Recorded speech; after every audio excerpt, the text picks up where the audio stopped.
Okay. Très bien. Thank you. Hello, everyone. Merci. Bonjour à tous et toutes. My name is Alina Vazanen, Je and m'appelle Alina Vesanen et je travaille avec l'équipe des projets communautaires à la Fondation canadienne des femmes. Merci beaucoup d'être avec nous pour ce webinaire vers une nouvelle normalité, une analyse intersectionnelle du discours du trône. On est très heureuse de vous avoir avec nous. Ce webinaire est enregistré et l'enregistrement sera disponible après le webinaire. Avant de commencer, je veux souligner le fait qu'aujourd'hui est la journée des chandails oranges pour reconnaître l'expérience des milliers d'Autochtones et Métis qui sont passés par les pensionnats.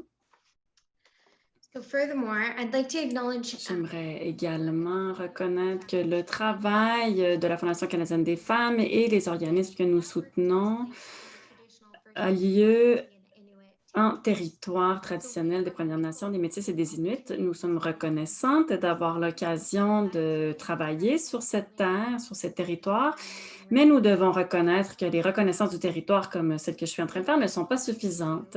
Dans tout ce que nous faisons, nous devons nous assurer de viser la vérité et la réconciliation, la décolonisation et la formation d'alliances dans un effort continu de réparer toutes nos relations. So next, I'm just going to cover some technical Je housekeeping vais vous details. présenter quelques petits détails logistiques, techniques. Donc, si vous ne l'avez pas encore fait, vous pouvez cliquer sur l'interprétation, l'option d'interprétation qui est au bas de votre écran. Donc, vous pouvez choisir une langue. Vous allez voir interprétation, une petite icône.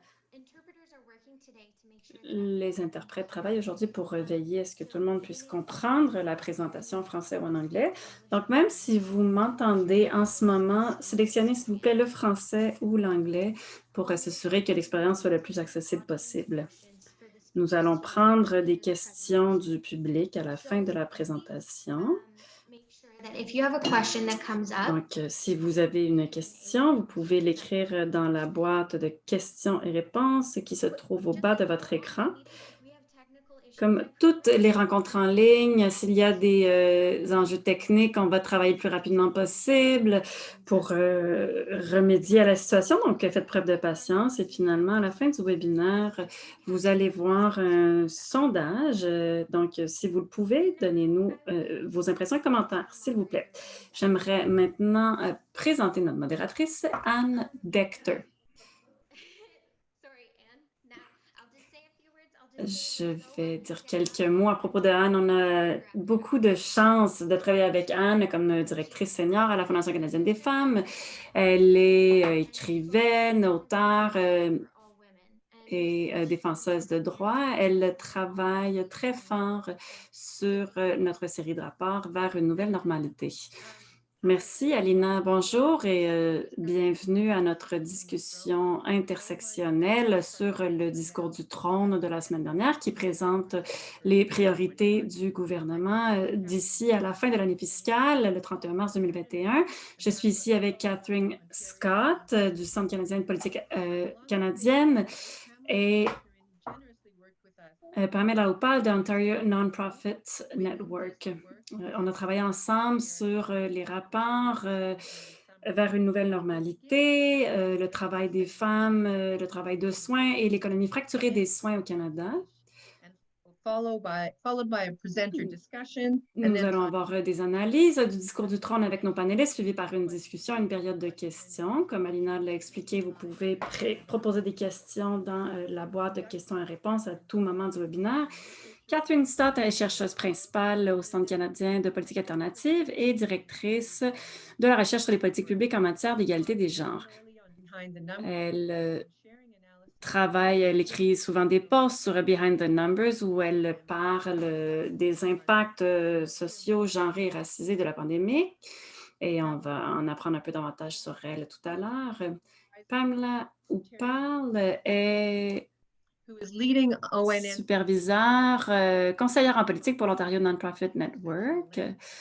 Elle travaille sur la question intersectionnelle et genrée, ainsi que sur des projets de travail décent pour les femmes. Elle travaille sur des projets de recherche et du travail direct sur le terrain. We'll begin with On Catherine. va commencer avec Catherine. Catherine, à vous. Merci tout le monde. J'espère que vous m'entendez bien. Je suis très reconnaissante de pouvoir être ici avec vous, être avec Anne et Pamela et l'équipe de la Fondation canadienne des femmes.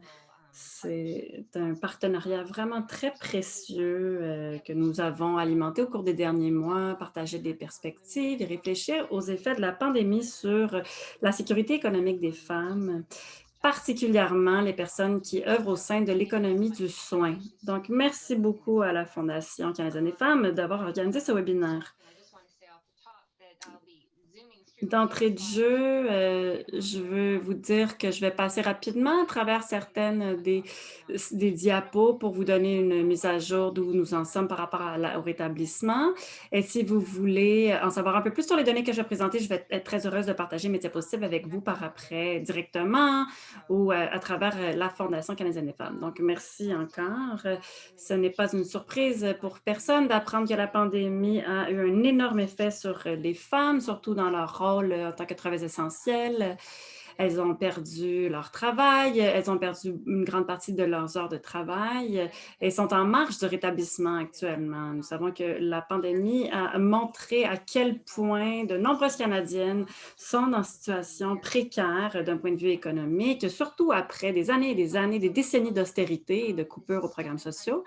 La pandémie a également exposé la sous-valorisation de certains travails rémunérés et non rémunérés. Ça se reflète dans les conditions de travail des prestataires de soins, la concentration des taux d'infection dans les quartiers où un grand nombre de travailleuses des soins demeurent, ainsi que le transfert du travail vers des travailleuses peu qualifiées, racisées, mal rémunérées.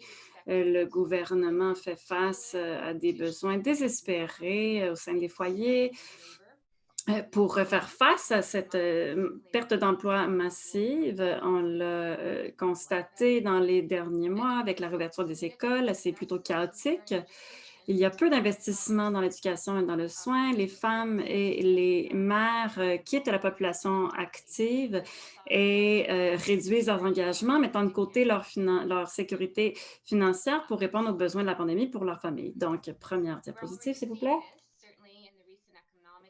On le constate dans les premières données au sujet de la pandémie, plusieurs mois après le début de la crise et avec le début du rétablissement, l'emploi chez les femmes est en retard par rapport au taux d'emploi chez les hommes. En août, les femmes avaient récupéré à peu près aux 2 tiers les emplois perdus en février, mais la plupart de ces nouveaux emplois, ces retours à l'emploi, sont des emplois à temps partiel. Prochaine diapo, s'il vous plaît. L'emploi. Les gains en matière d'emploi ont été très faibles, de façon prévisible, évidemment, chez les mères avec des enfants de moins de 12 ans. Au mois d'août, les pères d'enfants de moins de 12 ans étaient de retour au travail, avaient récupéré la plupart de leurs pertes, mais 12% des mères qui travaillaient en février n'avaient toujours pas de travail ou travaillaient seulement la moitié de leurs heures en août. Prochaine diapositive, s'il vous plaît. Et les mères de familles monoparentales, et c'est vraiment extraordinaire, les mères seules font face aux plus grandes pertes aux familles biparentales. Donc, elles se remettent beaucoup plus lentement des effets de la pandémie que les autres familles. Cette diapo montre les familles monoparentales avec leurs enfants et leur perte d'emploi. Et on peut voir la trajectoire. Donc, on voit des mères d'enfants de moins de 12 ans. On voit ici que les familles monoparentales, c'est au bas du tableau, on voit qu'elles sont considérablement en retard par rapport aux autres familles. Donc, 12% de ces mères sont toujours sans emploi. Et prochaine diapositive, s'il vous plaît. Les familles qui étaient les plus vulnérables au début de la pandémie sont celles qui sont à risque également d'être laissés pour compte dans le cadre du rétablissement. Les pertes ont été très élevées chez les immigrants, les immigrantes qui travaillent principalement ou en plus grande concentration dans des emplois peu rémunérés. Statistique Canada a commencé à publier des statistiques en juillet qui montrent que le chômage est beaucoup plus élevé chez les femmes racisées que les femmes non racisées, que les femmes non autochtones. On peut le voir au bas du tableau, la comparaison des taux de chômage. Donc, entre les barres vertes et les barres grises sont le chômage et les barres vertes sont l'emploi. Cette diapo montre le groupe de personnes racisées auxquelles les femmes font partie. Les femmes arabes ont des taux de chômage 2 fois plus élevés que les taux de chômage des personnes non racisées. Donc, je passe rapidement dans ces diapos, mais ce que je veux dire, c'est qu'on voit j'aurais aimé que le plan présente une analyse claire et une direction claire de créer des systèmes de soins gérés publiquement qui nous permettraient également d'avoir un programme complet de sécurité économique. Prochaine diapositive. Prochaine diapo, s'il vous plaît. Il y a des annonces clés qui ont été faites. Je vais les regarder rapidement pour qu'on puisse en discuter davantage pendant la discussion. Donc, plusieurs initiatives essentielles au recouvrement économique des femmes. Le gouvernement a annoncé son intention de faire des investissements pour un programme d'apprentissage et de garde d'enfants pannational, un plan d'action pour les femmes dans l'économie, d'avoir une approche intersectionnelle de l'analyse de la pandémie et du rétablissement. Ils ont également dit qu'ils continueraient à avancer, peu importe ce que ça veut dire, le plan d'action national sur la violence fondée sur le genre et les appels à la justice qui viennent de l'enquête nationale sur les femmes et les filles autochtones disparues et assassinées. Ce qui c'est pour reconnaître en fait les risques considérablement plus élevés vécus par les personnes autochtones, les femmes, les filles, les personnes trans, bisexuelles, les transgenres.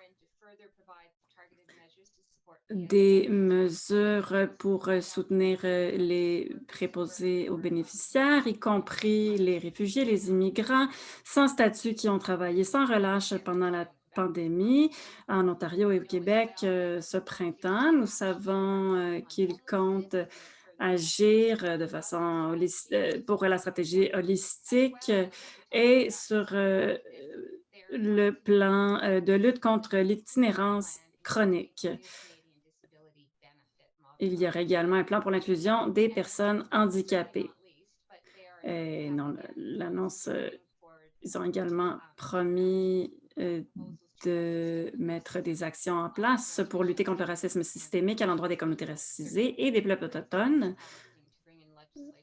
Ça semble très prometteur de mettre en place de la législation qui permettrait d'adopter la Déclaration des Nations unies d'ici la fin de l'année. Je ne pense pas qu'il faut sous-estimer l'importance de ces initiatives. Ce sont des initiatives qui visent peut-être un changement transformateur qui va toucher la vie de millions de personnes. Et je pense que plusieurs de ces propositions soulignent l'impact différencié, l'impact intersectionnel de la pandémie sur différents groupes de personnes. Mais évidemment, la question, c'est qu'est-ce qui s'en vient après? Quels sont les détails? Quelles sont les ressources qui seront allouées à tout ces projets, quel sera le reste de la réponse à la pandémie cet automne. Donc, on a une idée d'où le gouvernement veut aller, mais le diable est dans les détails. Je vais aller un peu de l'avant, passer par-dessus quelques éléments. Les nouvelles prestations de la relance, je suis consciente qu'on manque de temps, donc on pourra en parler un petit peu plus tout à l'heure. Donc, je vais conclure maintenant. Ce qui me préoccupe en ce moment, en lisant le discours du trône, j'ai été frappée par le fait qu'il y avait vraiment un manque de sentiment d'urgence dans le discours sur le trône. Ça m'a vraiment frappée. Le discours abordait les bonnes cibles, mais ne communiquait pas un sentiment d'urgence. Les menaces d'attaque de l'extrême droite. Pour moi, c'est des milliers de services de garde sur le point de fermer devraient capter toute notre attention immédiate parce qu'on dirait qu'il y a l'attente que les familles vont tout simplement prendre en charge le travail de garde d'enfants. Il y a peu d'attention qui est consacrée aux besoins en termes de protection des travailleurs racisés temporaires. Il n'y avait absolument rien à ce sujet dans le discours du trône. Ce sont évidemment les personnes qui sont les plus affectées par le ralentissement économique. Et il manque d'appel à l'action contre le racisme systémique. Jason Kami a eu un ton très, très dénigrant par rapport au plan de relance intersectionnelle féministe. Et puis, il a utilisé des termes très durs qui montrent qu'il ne comprend pas l'ampleur de la crise et de ses impacts. Donc, je crois que ce dont nous avons besoin maintenant est d'avoir un plus grand sentiment d'urgence pour faire face aux défis qui vont se présenter à nous. J'espère qu'on va pouvoir en parler dans le cadre de la discussion aujourd'hui. Mais évidemment, la charge retombera beaucoup sur nos épaules de faire appel à notre activisme et à s'assurer que ces changements se concrétisent réellement. Je vais passer la parole à Pamela. Merci, Catherine. Et, je veux faire écho à tes remarques d'ouverture. Ça a été un très grand plaisir de travailler avec le Centre canadien de politique alternative et la Fondation canadienne des femmes. C'est vraiment très précieux de pouvoir partager des renseignements les unes avec les autres, nos expériences. Donc, j'aimerais parler un peu du contexte. De quoi s'agit-il quand on parle de travail du soin et d'économie du soin? Quand Catherine Wynne se présentait contre son opposant, sa plateforme portait le nom de Soins. Elle n'arrêtait pas de parler de soins. C'était le titre de son programme politique, mais à ce moment-là, il n'y avait pas de discours public sur le travail de soins et l'économie du soin. Et je veux souligner le fait qu'avec la pandémie, le début de la pandémie, la fin de la pandémie, le rétablissement, ce terme s'est mis à être très populaire et il y a des connotations très positives qui y sont rattachées. Mais c'est un terme et une idée qui révèle beaucoup des inégalités de genre sur lesquelles nous travaillons. Donc, pour commencer, de quoi s'agit-il quand on parle de travail de soins et d'économie du soin? On a utilisé la définition de l'Organisation internationale du travail. C'est de répondre aux besoins physiques, émotionnels et psychologiques des adultes, des enfants, des personnes âgées. Ça peut être du travail rémunéré ou non rémunéré et ça peut être dispensé dans toutes sortes de contextes. Donc, d'une extrémité du spectre, on a les soins directs, les activités de soins directs, par exemple dans les établissements, soins à longue durée, les soins de santé, les résidences, etc. Et on peut aller complètement à l'autre bout du spectre où on trouve ce qu'on appelle le soin indirect. C'est tout ce qui permet de garder les gens de la maison, au travail, faire le ménage, faire à manger, gérer la maison. En fait, c'est tout ce qui est fait parce qu'une personne ou des personnes prennent soin de voir répondre à tous les besoins. Au milieu du spectre, on trouve les activités directes et indirectes. Évidemment, il y a le travail émotionnel dont on entend beaucoup parler, qui est principalement porté par les femmes. Gérer les relations, les communautés. Encore une fois, si on y pense du point de vue du milieu du travail, qui organise les fêtes d'anniversaire, qui écrit des cartes de souhait, qui prend soin de la transmission du savoir, du développement des connaissances, des pratiques communautaires. Tous ces éléments sont essentiels au bien-être de la communauté. avec la pandémie. Un de nos constats, c'est qu'on a besoin de connexions sociales, de liens sociaux. On doit rester en contact les uns avec les autres, les unes avec les autres. Une part du travail de soins joue un rôle sur la reproduction de la population et des communautés et le maintien des communautés au quotidien. Au Canada, on a l'État, les organismes à but non lucratif, les organismes à but lucratif qui fournissent tous des services de soins d'une façon ou d'une autre.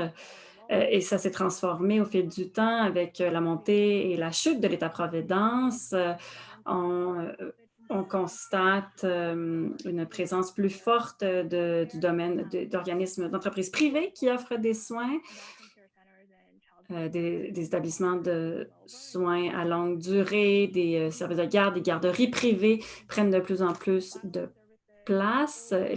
On peut penser aussi aux services de lutte contre la violence fondée sur le genre, les refuges pour femmes survivantes de violences. Au fil du temps, avec les transferts de responsabilités, euh, on s'attend à ce que la communauté réponde à ses besoins. Si vous ne pouvez pas trouver une place en garderie, on s'attend à ce que les grands-parents puissent prendre soin des enfants. Et si les grands-parents ne peuvent pas le faire, mais c'est les femmes qui finissent par rester à la maison pour prendre soin des enfants. Je veux vraiment souligner le fait que les personnes qui font le travail de soins sont des femmes racisées, immigrantes, qui travaillent dans le soin, que ce soit public, privé, rémunéré, non rémunéré, sont les personnes qui soutiennent l'économie, qui tiennent l'économie en place. Et parce que le travail de soins est le travail des soins est considéré un travail de femme, mais c'est particulièrement un travail qui est fait par des femmes racisées. Donc, avec tous ces éléments, on constate qu'on a une économie du soin fragmentée, fracturée au Canada.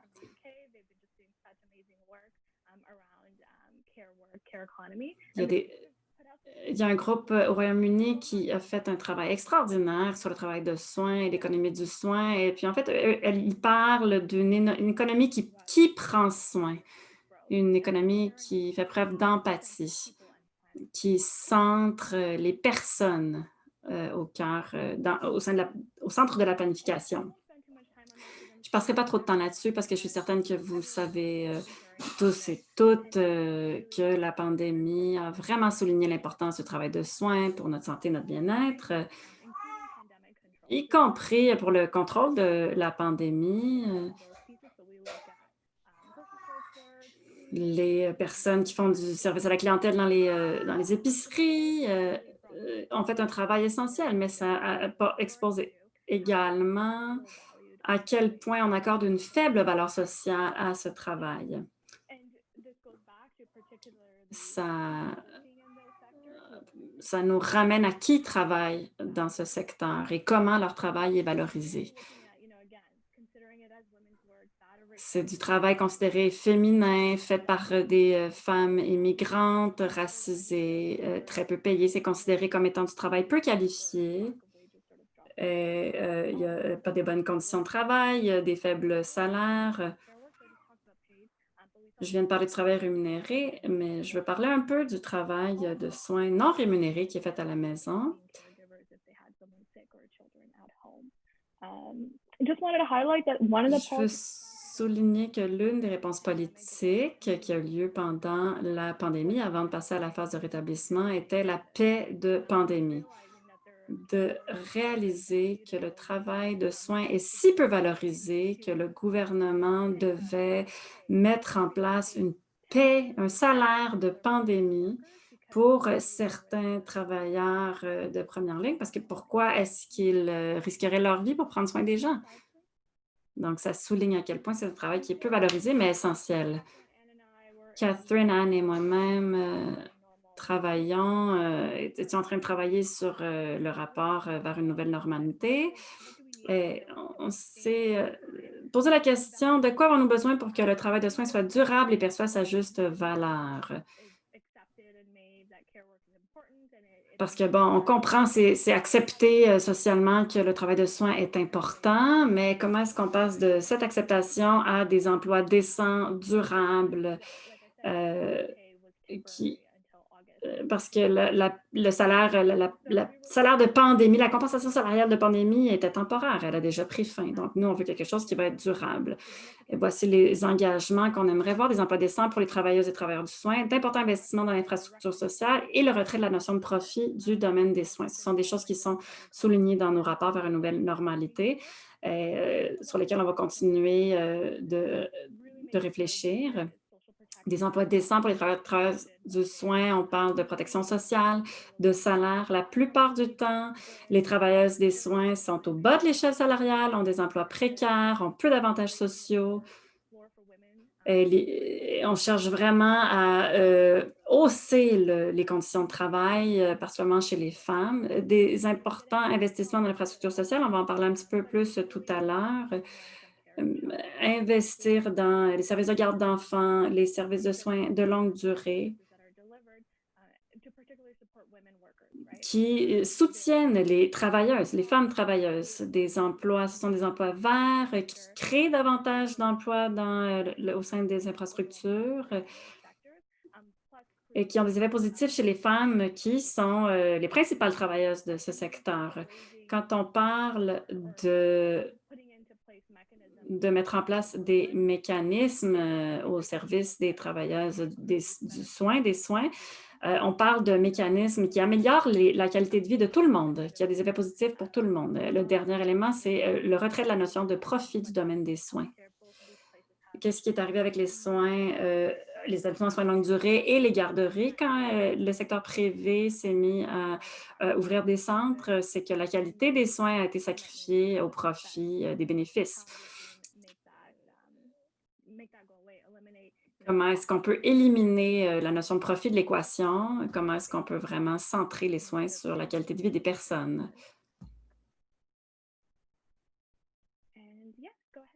Anne, je te passe la parole. Merci beaucoup à toutes les deux.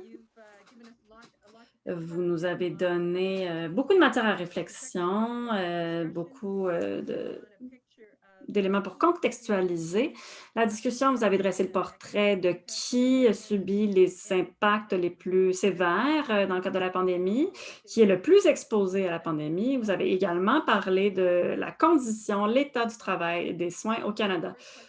La première question que j'ai à vous poser est la suivante. Est-ce que les annonces du discours du trône cadrent une réponse intersectionnelle qui répondra aux impacts genrés et racisés de la pandémie? Et est-ce qu'ils centrent des documents?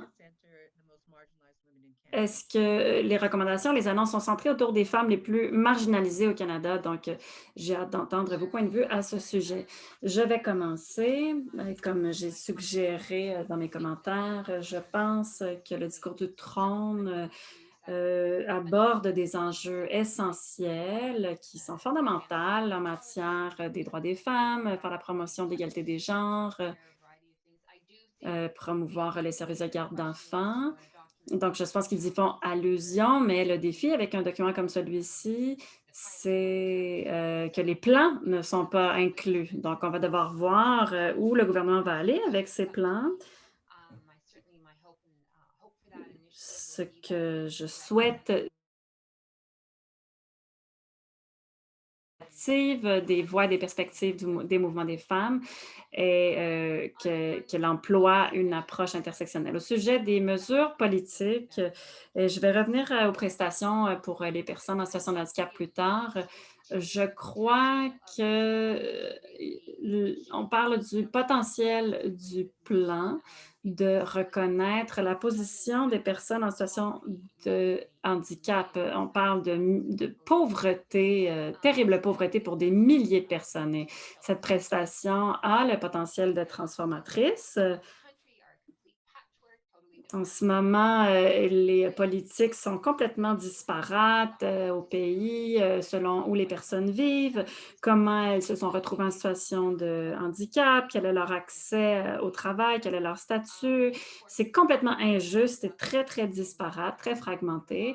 Et des millions de personnes doivent compter sur l'assistance sociale. Donc, je pense que les prestations pour les personnes en situation de handicap vont jouer un rôle essentiel qui permettra aux femmes en situation de handicap d'avoir une meilleure qualité de vie.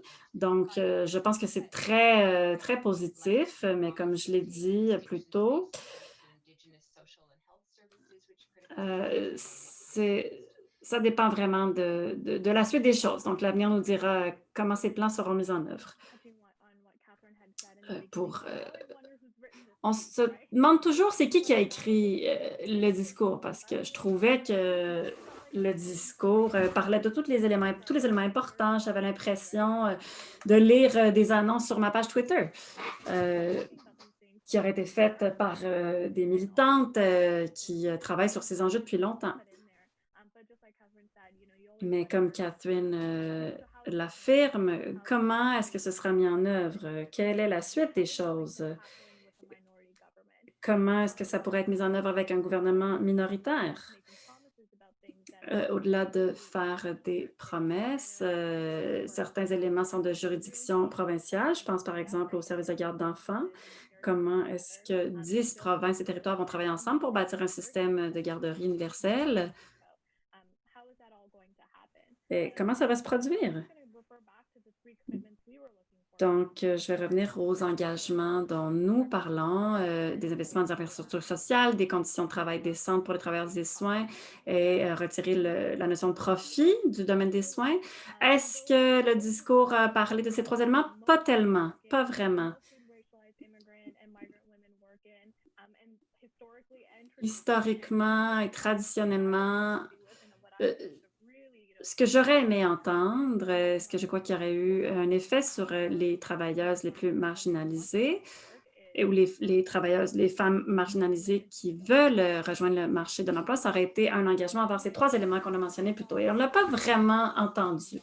On a entendu parler de la création de millions d'emplois, mais on ne sait pas comment cette création d'emplois aura lieu, de la reformation, de la réorientation de carrière, mais on ne sait pas exactement, quel est le plan concret.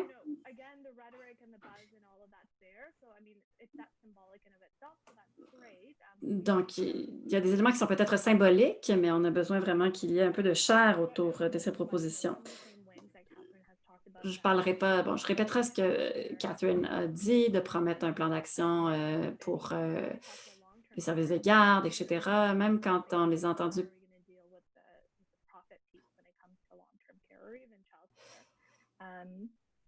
So yeah, I mean, I think, we'll wait. We have to wait. Donc, on va attendre et voir ce qui va se passer au cours de l'automne, mais je vais insister sur le fait que même s'il y a des mesures mises en place pour les travailleuses marginalisées, ça ne veut pas dire que, les autres n'auront rien. C'est pas parce qu'on a des mesures pour les femmes marginalisées qu'on retire des mesures pour les autres personnes et puis, heu, si ces femmes se portent mieux, toute la communauté se portera mieux.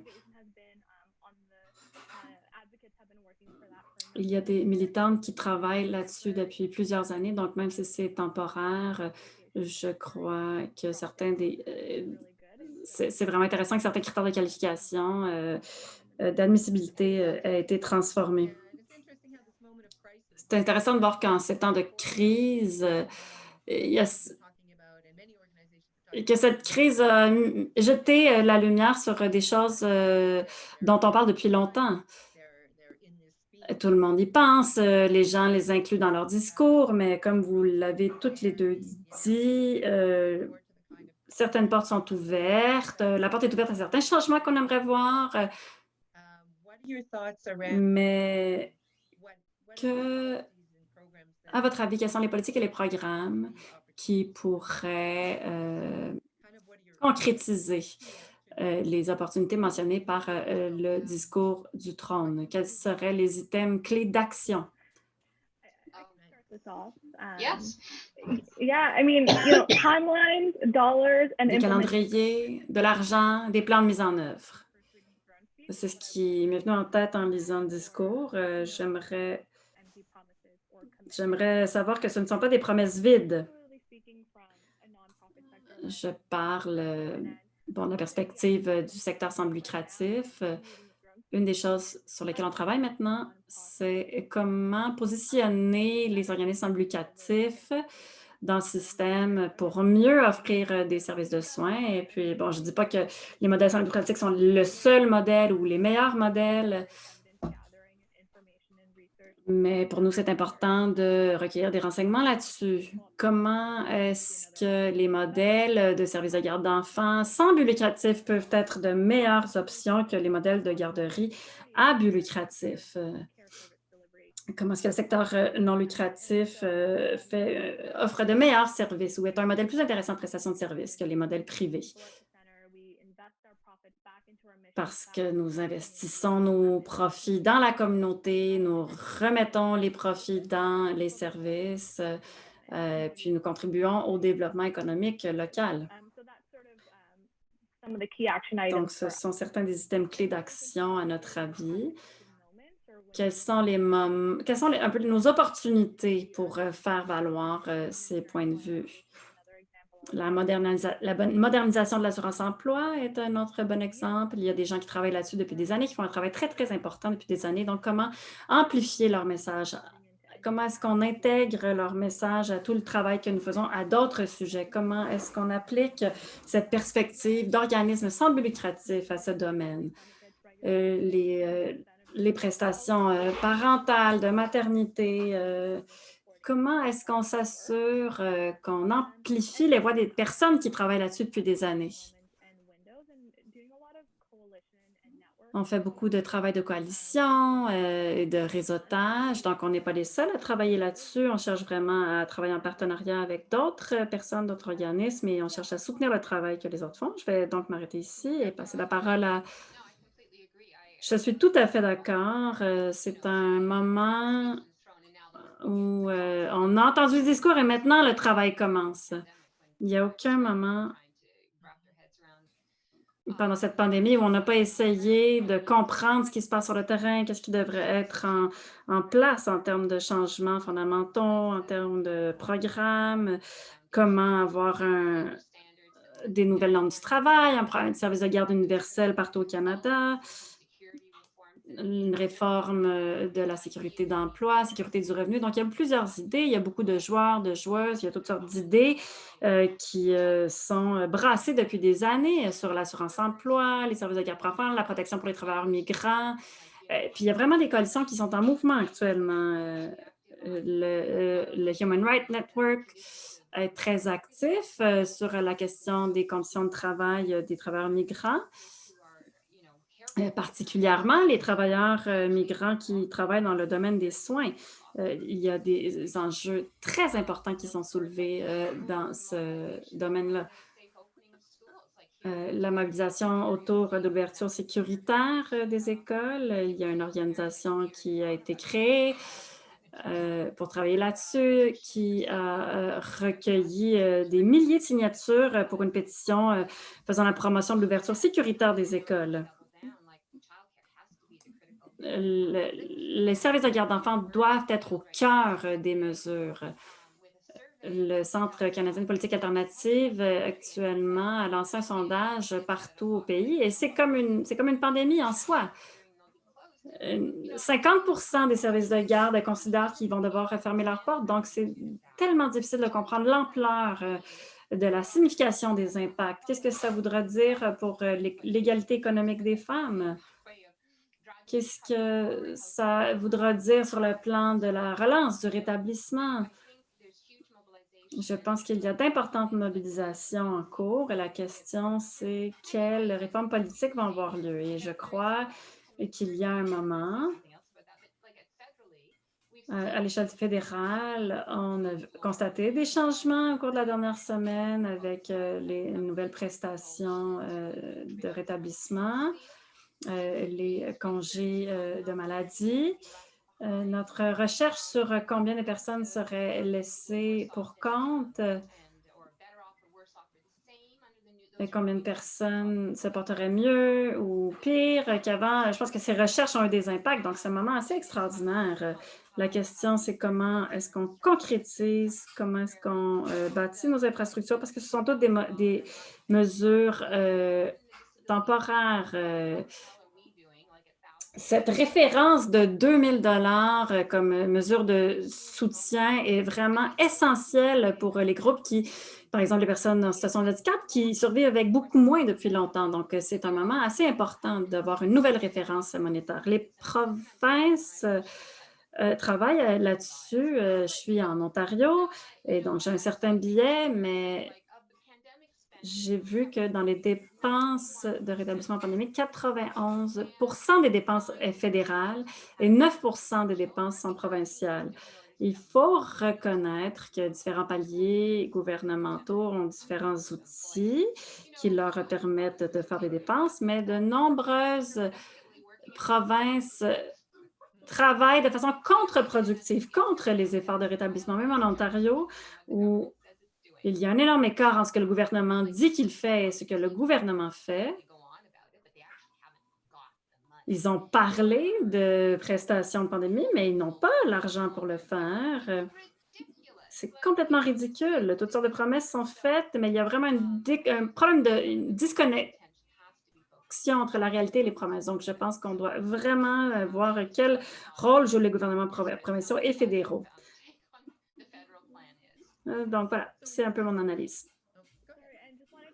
Je voulais ajouter quelque chose, deux choses. Le moment dont tu parles, Catherine, est très important parce que certains des arguments qu'on doit habituellement présenter, au sujet desquels on doit faire la recherche, certains de ces arguments ont été entendus. On pense qu'on a vraiment l'occasion de se concentrer sur peut-être mettre à jour les données probantes, les preuves et faire davantage de travail de coalition. Donc, je pense que c'est important de le mentionner. Et ce qui est très intéressant, c'est que si on regarde aux activités de soins directs, les services de soins directs sont habituellement sous juridiction provinciale. Donc, c'est soit la province, soit les municipalités. Donc, il y a un aller-retour entre les gouvernements fédéraux, provinciaux, parce que si le gouvernement fédéral peut transférer de l'argent, mais si les provinces ne sont pas transparentes par rapport à leur usage, on ne verra pas l'argent sur le terrain. Donc, on doit faire de la représentation, du plaidoyer auprès de deux différents types de gouvernements. Les personnes qui travaillent au niveau des garderies, des services de garde, ça doit être très, très difficile, surtout en Ontario, parce qu'il y a des juridictions municipales, provinciales et fédérales. Donc, c'est très difficile.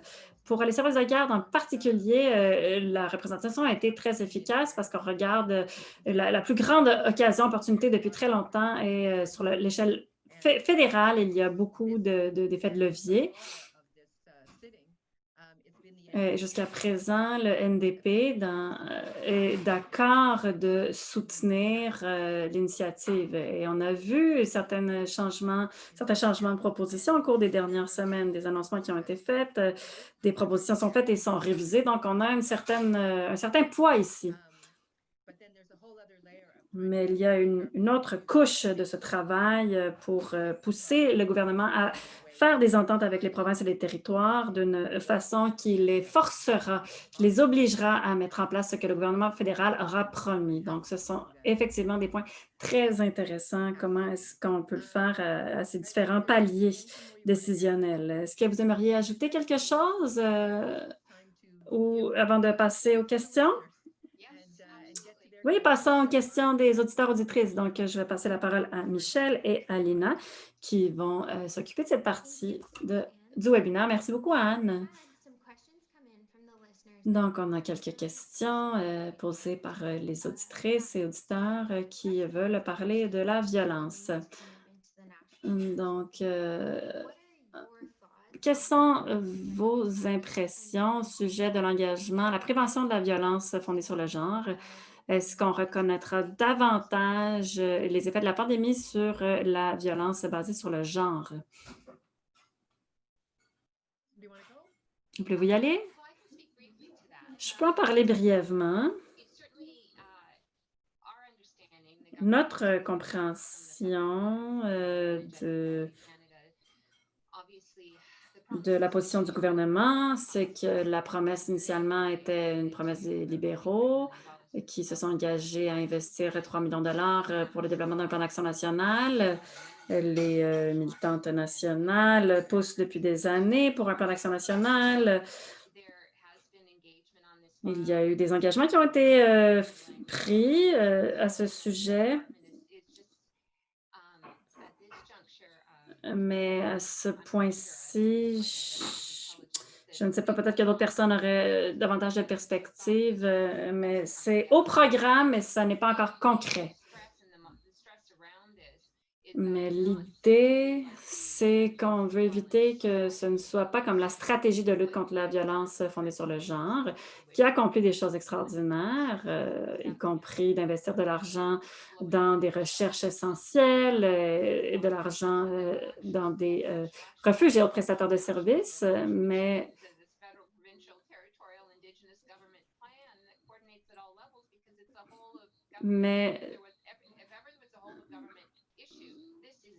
Mais s'il y a un enjeu qui devrait être pris de fond par le gouvernement à l'échelle nationale, c'est celui-ci. Et ce n'est Donc oui, c'est à l'ordre du jour, mais quels plans suivront et comment est-ce qu'on pourra comment est-ce qu'on va réussir à agir de sorte à avoir une réduction des taux de violence fondée sur le genre, vécus par les gens en ce moment? Donc on en est vraiment à un moment critique, puis bon, je n'ai pas, d'autres choses à dire à ce sujet, mais c'est définitivement, en ébullition. Oui? J'ai parlé avec le département Femmes et égalité des genres et puis il y a des personnes qui écrivent et qui ont des conversations avec les secteurs nationaux de femmes et les organisations nationales de lutte contre la violence faite aux femmes, ce qu'ils vont faire de ces conversations. Catherine et moi-même avons participé à certaines de ces rencontres. Qu'est-ce qu'ils feront avec l'information? On ne sait pas, On the agenda. We mais just don't. c'est à l'ordre du jour. On ne sait tout simplement pas exactement ce qui va en ressortir. Thank you. So another Merci. common question we're Une autre question. expand Pourriez-vous élaborer sur la création de coalitions? Comment est-ce qu'on crée les coalitions à l'échelle locale avec de plus grosses organisations, des organisations qui sont un peu mieux organisées? Comment est-ce que ça peut fonctionner? Je peux répondre à cette question. People want to talk. I will say that. Les gens veulent parler. People definitely want to Les gens veulent partager de l'information, discuter, échanger. L'une des choses qu'on fait à l'Ontario Nonprofit Network, c'est de rassembler des prestataires de services de garde d'enfants, des Autochtones, des défenseurs de droits, pour qu'ils puissent partager des renseignements, de l'information qu'ils obtiennent de différentes sources, de différents secteurs. Donc, on essaie juste d'offrir la structure, de mettre les gens en lien, de les rassembler, de partager l'information pour que tout le monde soit un peu sur la même longueur d'onde au départ.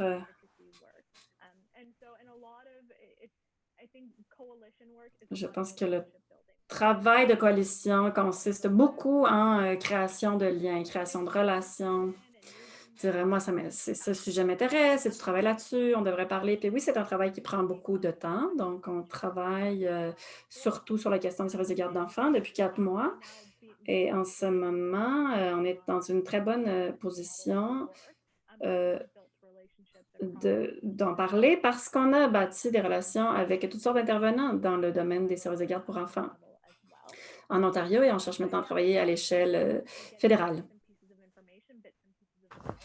Parce que tout le monde a accès à des fragments d'analyse, des fragments d'information. Donc, en se rassemblant, on peut les échanger, et on peut amplifier et soutenir les messages les uns des autres. Et c'est un très bon départ, je crois.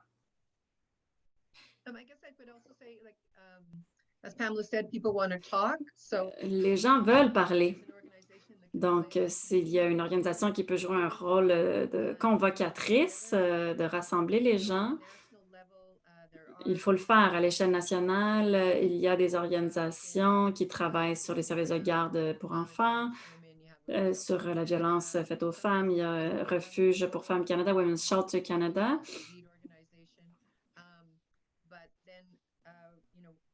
to accomplish all of this, we do need the communication between Mais on doit organizations working avoir une certaine together. communication entre les organisations nationales et les organisations provinciales qui travaillent, par exemple, sur les services de garde pour enfants. Et je pense que c'est l'un des domaines où les associations de refuge pour femmes provinciales également. Mais l'idée, c'est vraiment de rassembler les gens, d'organiser des rencontres et de travailler avec les universitaires qui travaillent sur ces enjeux, qui sont parfois disposés à fournir des éléments de recherche qui peuvent nous aider à faire de la défense de droit. Il y a Women's Transforming City à Vancouver, par exemple, qui travaille à l'échelle municipale et qui pourrait travailler avec le gouvernement municipal, par exemple, autour de la stratégie nationale sur le logement. 25% de cette stratégie doit être à l'intention des programmes au service des filles et des femmes, et une bonne partie de cet argent va directement du fédéral aux municipalités. Donc, il faut parler aux gouvernements municipaux et savoir qu'est-ce qui se passe, de présenter des projets. Et c'est vraiment essentiel de le faire. Je ne sais pas si ça vous aide, mais oui, on parle de plusieurs niveaux. Il y a beaucoup de travail à faire, mais il y a aussi beaucoup d'organisations qui peuvent travailler ensemble et bâtir leur force. On est assez seul, on est assez petite quand on est seul, mais en travaillant avec d'autres, on peut être beaucoup plus forte. De mettre les ressources en commun, mettre les expertises en commun pour avoir du meilleur matériel pour faire de la défense de droits et d'intérêts. Notre document vers une nouvelle humanité est un excellent exemple. C'est vraiment une question de collaborer, d'avoir une attitude de collaboration. Si j'étais la seule ici à l'Ontario Non-Profit Network, notre message au sujet du travail de soins n'aurait jamais été entendu, mais travailler avec d'autres organisations, ça permet vraiment d'amplifier le message parce qu'on parle des mêmes choses et ça rend vraiment le message beaucoup plus fort et on a différentes capacités. La Fondation a beaucoup de grandes capacités de rassembler et de pousser le message, mais on n'a pas les mêmes forces que le Centre canadien politique alternative ou le Ontario Non-Profit Network ont. Merci. Je reconnais qu'on va manquer de temps bientôt et on a beaucoup de questions, donc on va essayer de répondre au plus grand nombre de questions possible. La prochaine question est au sujet d'une partie du discours du Trump qui pénalise les personnes qui négligent les personnes âgées sous la responsabilité.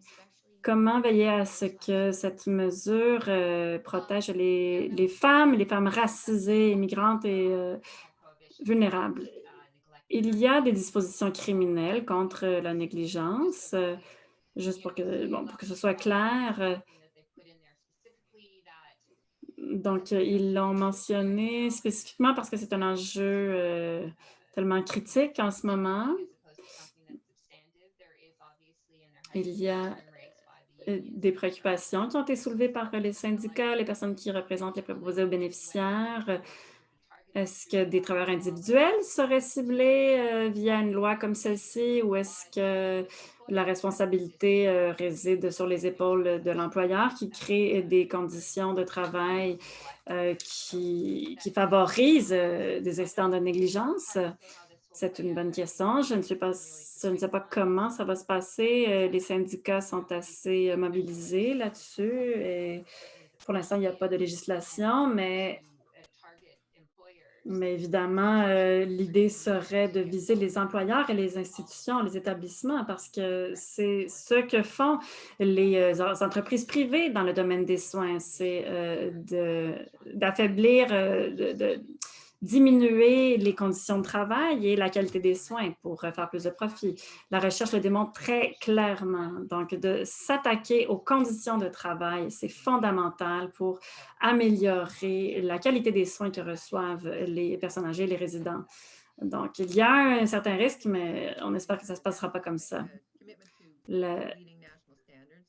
L'engagement vers des normes nationales sur les soins de longue durée est très important pour lutter contre la criminalisation des travailleurs et travailleuses individuelles. C'est peut-être notre dernière question, mais c'est une demande de conseil sur comment parler précisément de certaines provinces. Et l'exemple qui est utilisé, c'est l'Alberta, où il y a une volonté d'investir dans des vrais emplois, entre guillemets, versus des emplois du domaine des soins. So, I mean, that's why the action plan for C'est pourquoi le plan d'action pour le renforcement du pouvoir d'agir et l'économie des femmes est si important. Et les personnes qui ont... Un des messages qui est très important pour moi, c'est qu'on a besoin dans les investissements où les femmes représentent déjà la majorité de la main-d'œuvre. En même temps qu'on investit dans les infrastructures sociales et dans les secteurs où les femmes ne sont pas traditionnellement majoritaires. Parce que ce qui se passe souvent avec la justice économique pour les femmes, les politiques, les choses qui sont faites par le gouvernement, c'est que le gouvernement dit, par exemple, poussons les femmes à être dans le domaine des technologies, des mathématiques, de l'ingénierie. Et on sait que ce n'est pas la seule façon d'aller vers l'avant. Les femmes sont déjà actives dans certains secteurs et on doit... Il y a beaucoup de travail à faire pour déconstruire cette espèce de discours sur quels sont les vrais emplois, c'est quoi un vrai travail. Et le travail de soins est peu valorisé, peu rémunéré. Pourquoi est-ce que le travail de soins est important au sein des communautés? Comment est-ce que le travail du soin garde les économies en vie, soutient les économies? Pourquoi il faut investir de façon appropriée dans le travail du soin, pourquoi il faut valoriser le travail du soin. Ce sont des questions, des arguments très, très importants à mettre de l'avant. Je pense qu'il faut qu'on s'assure d'avoir les moyens d'influencer ce qui va être inclus dans ce plan d'action. Je ne pense pas que, si on pense à l'Alberta, c'est un défi particulier.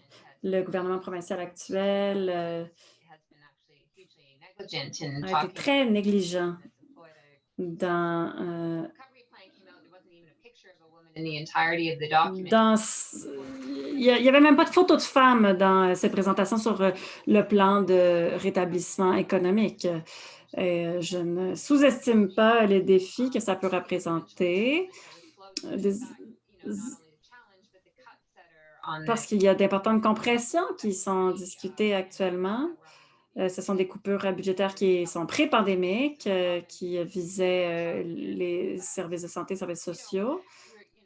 Donc, il y a des reculs importants et les femmes sont dans des positions différentes dans différentes parties du pays.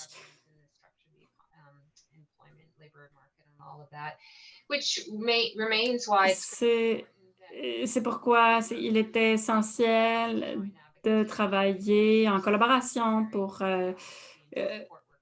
collaborer pour soutenir les travailleurs et travailleuses sur le terrain et insister sur des politiques. Je ne pense pas que l'Alberta va regarder les services de garde s'écrouler.